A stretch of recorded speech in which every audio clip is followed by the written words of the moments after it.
کائنات کیسے وجود میں آئی؟ یہ ایک ایسا سوال ہے جو ہمیشہ سے انسان کی توجہ کا مرکز رہا ہے۔ کبھی کسی نے کہا یہ کائنات ساکن ہے تو کسی نے کوئی اور تھیوری پیش کی، مگر گزشتہ صدی میں ہونے والی تحقیقات سے اب دنیا اس بات پر متفق ہے کہ یہ کائنات بگ بینگ یعنی ایک بڑے دھماکے سے مورز وجود میں آئی۔ ایک ایسا معتدل نظام یعنی جس کائنات کی ہر رنگ میں کسی کاریگر کی کاریگری معمولی سی عقل رکھنے والا شخص بھی واضح طور پر دیکھ سکتا ہے، کسی دھماکے سے یعنی خود ساختہ طور پر کیسے وجود میں آ سکتی ہے۔ مختلف مذاہب اور سائنسی نظریات کا مطالعہ کرنے سے ہمیں یہ معلوم ہوتا ہے کہ ایک ایسی ہستی یا ایک طاقت ہے جس نے اتنا منظم نظام تخلیق کیا ہے، مگر کیسے اور کب؟ آئیے اس پراسرار سوال کے جواب کو جاننے کی کوشش کرتے ہیں۔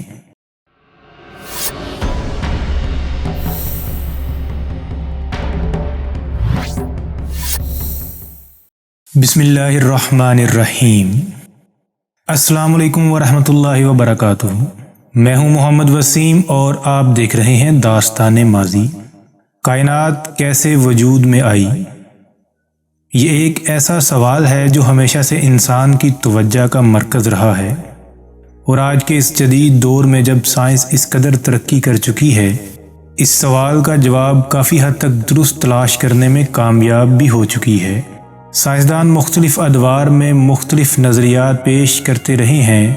کبھی کسی نے کہا یہ کائنات ساکن ہے تو کسی نے کوئی اور تھیوری پیش کی، مگر گزشتہ صدی میں ہونے والی تحقیقات سے اب دنیا اس بات پر متفق ہے کہ یہ کائنات بگ بینگ یعنی ایک بڑے دھماکے سے مورز وجود میں آئی، جو کہ آپ مختلف سائنسی کتابوں میں پڑھ اور سن بھی چکے ہوں گے۔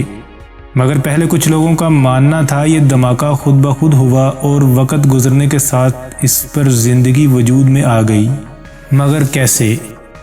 یہ ایک لمبی بحث ہے جس کے بارے میں ہم کسی اور ویڈیو میں تفصیل سے گفتگو کریں گے، مگر مزید ریسرچز سے سائنسدان اس بات کو تسلیم کیے بنا نہیں رہ سکے کہ اتنا منظم دھماکہ جس سے اس قدر خوبصورت نظام وجود میں آ گیا، اور وہ بھی اتنے پرفیکٹ انداز میں جو اربوں سالوں سے چلتا آ رہا ہے، یہ خود ساختہ بالکل نہیں ہو سکتا۔ ضرور اس کو بنانے والی اور اس نظام کو چلانے والی کوئی قوت موجود ہے۔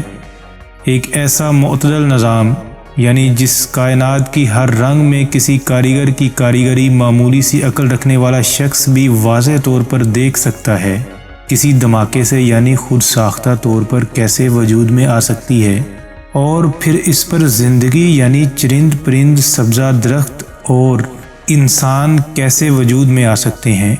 آخر اس کو ضرور کسی کاریگر نے بڑی نفاست سے اور بڑی دانشوری کا مظاہرہ کرتے ہوئے بنایا ہے۔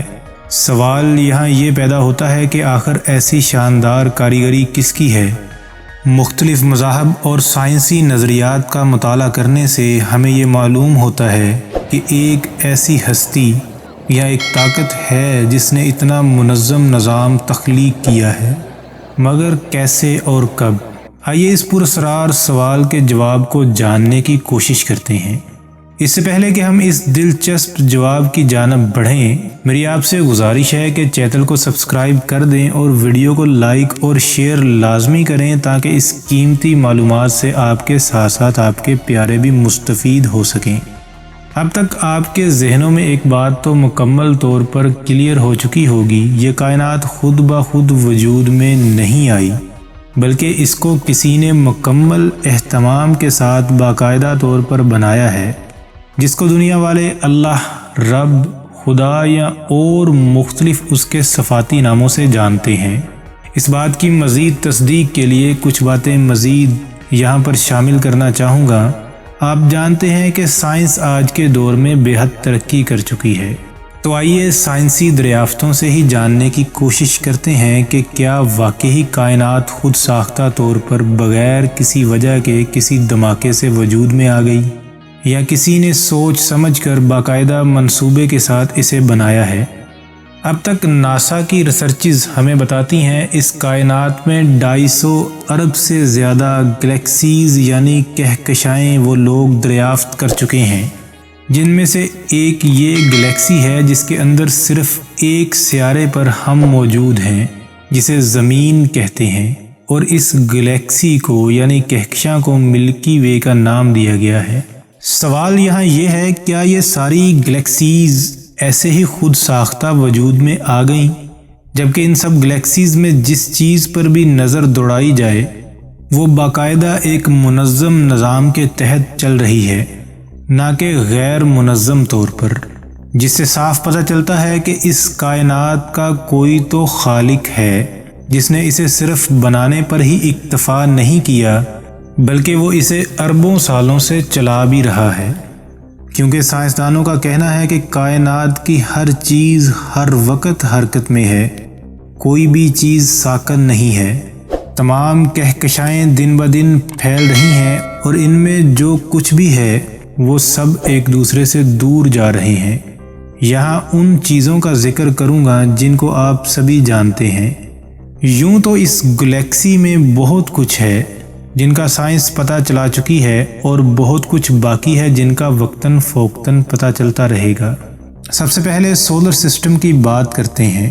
ہماری کہکشاں کے اندر ہمارا سولر سسٹم موجود ہے، یعنی کہ شمسی نظام، اور ہماری ہی گلیکسی کے اندر یہ صرف ایک سولر سسٹم نہیں ہے۔ سائنسدان سورج جیسے اور سورج سے بہت بڑے ستارے دریافت کرنے کا دعویٰ بھی کر چکے ہیں۔ ہمارے شمسی نظام میں ایک سورج، ہماری زمین اور چاند اور کچھ اور سیارے شامل ہیں، جس میں زمین کا سائز 40,000 کلومیٹر بتایا جاتا ہے، یعنی زمین کا قطر 40,000 کلومیٹر ہے، اور سورج زمین سے تقریباً 13 لاکھ گنا بڑا ہے۔ اس سسٹم میں صرف ہماری زمین 3 ایکسس پر موو کر رہی ہے۔ دن اور رات کے رد و بدل کے لیے 0.5 کلومیٹر فی سیکنڈ کے لحاظ سے ایک طرف اور 30 کلومیٹر فی سیکنڈ کے لحاظ سے سورج کے گرد، جس سے ہمارا سال مکمل ہوتا ہے۔ یہ سب سیارے سورج اور زمین سمیت مل کر 200 کلومیٹر فی سیکنڈ کے لحاظ سے ایک ستارہ جس کا نام ہے ویگا، اس کی جانب پچھلے 15 ارب سال سے بڑھ رہے ہیں، وہ بھی بالکل ایک منظم طریقے سے۔ یہ میں نہیں کہہ رہا بلکہ اب تک سائنسدانوں کی یہ تصدیق شدہ دریافت ہے۔ تو کیا آپ سمجھتے ہیں کہ یہ سسٹم جو اتنا منظم ہے، جس میں معمولی تبدیلی بھی پوری کائنات کو تباہ کر سکتی ہے، یہ بغیر کسی بنانے والے کے چل رہی ہے؟ ایسا بالکل بھی نہیں ہے، بلکہ اب تک خود سائنسدان بھی یہ تسلیم کر چکے ہیں کہ اتنے معتدل نظام کے پیچھے کوئی نہ کوئی قوت موجود ہے جو انہیں ایک پرفیکٹ اندازے سے چلا رہی ہے، اور یہ اتنی پرفیکٹ یعنی جامع ہے کہ معمولی سی تبدیلی بھی اس کائنات کو تباہ و برباد کر سکتی ہے۔ خود ہماری زمین اور سورج کے فاصلے کی بات کریں، اگر سورج کچھ دور ہو ہم سے تو ہم سب سردی سے مر جائیں، اور اگر قریب آ جائے تو سب گرمی سے مر جائیں۔ مطلب اتنا پرفیکٹ نظام ہے یہ۔ اس بات کی تصدیق میں مثالیں تو بے شمار ہیں، مگر صرف 1-2 اور مثالوں سے بات کو مختصر کرنا چاہوں گا۔ بمطابق سائنسدانوں کے اب تک ہماری زمین پر 20 لاکھ سے زیادہ مخلوقات دریافت ہو چکی ہیں، جن میں سے انسان ایک مخلوق ہے، جن کا بغور اگر مختصر مطالعہ بھی کیا جائے تو انسان پر یہ حقیقت آشکار ہو جاتی ہے کہ کوئی ہے جس نے ان کو نہ صرف پیدا کیا ہے بلکہ ان کی زندگی کا سامان بھی ہر روز ان کو ضرورت کے حساب سے انہیں پہنچا بھی رہا ہے۔ اور یہ بات تو آپ جانتے ہی ہیں کہ ہر سپیشیز کی خوراک ایک دوسرے سے الگ ہے۔ بات کریں خود انسان کی تو انسان کے اپنے بارے میں مطالعہ سے ہی وہ ششدر رہ جاتا ہے۔ چھوٹے سے گردے جو دن میں 30 بار آٹومیٹک ڈائلسس کرتے ہیں، آخر ان سے ایسا کون کروا رہا ہے؟ اور پھیپھڑے جو ایک دن میں 30,000 بار سانس اندر اور باہر بھیجتے ہیں، انسان دن میں اپنی پلکیں 12,000 بار چپکتا ہے، اور دل چھوٹا سا دل ہے جو انسان کے جسم میں تمام نروز کے اندر خون پمپ کر کے پہنچاتا ہے، اور یہ نروز یعنی ناڑیاں اتنی بڑی ہیں کہ اگر ان کو جوڑا جائے تو زمین کے گرد 2.5 چکر کاٹ سکتی ہیں۔ ان میں ایک چھوٹا سا دل ہے جو ان سب کے اندر خون کو بآسانی پہنچا رہا ہے، جو کہ دنیا کی اب تک بڑی سے بڑی موٹر یہ کام نہیں کر سکتی۔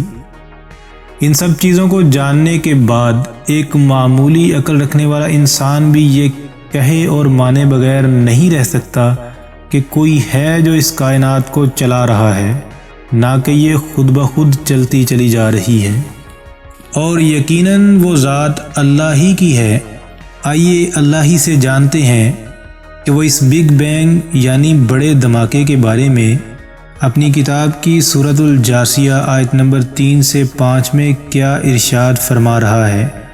آسمانوں اور زمین میں ایمانداروں کے لیے یقیناً بہت سی نشانیاں ہیں، اور خود تمہاری پیدائش میں اور ان جانوروں کی پیدائش میں جنہیں وہ پھیلاتا ہے، یقین رکھنے والی قوم کے لیے بہت سی نشانیاں ہیں۔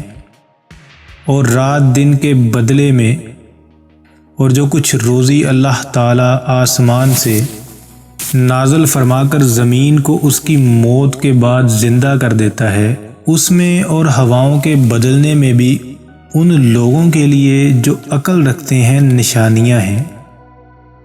تو دوستو، نشانیاں تو بہت سی ہیں، کچھ میں بیان کر چکا ہوں اور کچھ مجھے امید ہے کہ آپ کمنٹ میں مجھے ضرور ان کے بارے میں بتائیں گے جو میں بیان یہاں نہیں کر سکا۔ پھر اللہ ان لوگوں کو جو اللہ کے منکر ہیں ان کو مخاطب کر کے سورۃ الانبیاء کی آیت نمبر 30 میں فرماتا ہے، کیا کافر لوگوں نے یہ نہیں دیکھا کہ آسمان اور زمین باہم ملے جلے تھے، پھر ہم نے انہیں جدا کیا اور ہر زندہ چیز کو ہم نے پانی سے پیدا کیا، کیا یہ لوگ پھر بھی ایمان نہیں لاتے؟ اور سورۃ الحامیم السجدہ 9 سے 12 نمبر آیت میں ارشاد فرماتا ہے، آپ کہہ دیجئے کہ تم اس اللہ کا انکار کرتے ہو اور تم اس کے شریک مقرر کرتے ہو جس نے 2 دن میں زمین پیدا کر دی۔ سارے جہانوں کا پروردگار وہی ہے، اور اس نے زمین میں اس کے اوپر سے پہاڑ گاڑ دیے اور اس میں برکت رکھ دی، اور اس میں رہنے والوں کی غذاؤں کی تجویز بھی اسی میں کر دی، صرف 4 دن میں ضرورت مندوں کے لیے یکساں طور پر۔ پھر آسمان کی طرف متوجہ ہوا اور وہاں دھواں سا تھا، پس اسے اور زمین سے فرمایا کہ تم دونوں خوشی سے آؤ یا ناخوشی سے۔ دونوں نے عرض کیا، ہم خوشی سے حاضر ہیں۔ پس 2 دن میں 7 آسمان بنا دیے اور ہر آسمان میں اس کے مناسب احکام کی وحی بھیج دی، اور ہم نے آسمان دنیا کو چراغوں سے زینت دی، اور نگہبانی کی یہ تدبیر اللہ غالب و دانا کی ہے۔ یوں اللہ تعالیٰ نے تمام سیاروں، آسمان اور زمین کو 6 دن اور 7 راتوں میں پیدا فرمایا۔ یہاں یہ بات یاد رہے کہ یہ دن اللہ کے ہیں، نہ کہ ہمارے والے دن۔ اللہ کے دن اللہ ہی بہتر جانتا ہے کہ کتنے لمبے ہیں۔ قرآن کریم میں اللہ مزید ارشاد فرماتا ہے، سورۃ الانبیاء آیت نمبر 33 میں، وہی اللہ ہے جس نے رات اور دن اور سورج اور چاند کو پیدا کیا ہے، ان میں سے ہر ایک اپنے اپنے مدار میں تیرتے پھرتے ہیں۔ یہ سب کچھ اللہ تعالیٰ نے 1400 سال پہلے اپنی نازل کردہ کتاب کے ذریعے انسانوں کو بتا دیا تھا، جس کو اب جا کر سائنس دریافت کر رہی ہے اور تسلیم بھی کر رہی ہے۔ ان تمام تفصیلات کے بعد یہ بات یقیناً آپ پر واضح ہو چکی ہوگی کہ یہ کائنات خود ساختہ وجود میں آ کر خود بخود نہیں چل رہی، بلکہ اس کو چلانے والی اور بنانے والی کوئی ذات ہے، جسے ہم اللہ کے نام سے یا مختلف صفاتی ناموں سے جانتے ہیں۔ امید ہے یہ ویڈیو آپ کو پسند آئے گی۔ اگر کچھ بھی آپ کے سوال ہوں یا آپ اس معلومات میں کچھ اور ایڈ کرنا چاہیں تو کمنٹ میں ضرور بتائیے گا۔ پھر ملتے ہیں اگلی ویڈیو میں۔ اللہ حافظ۔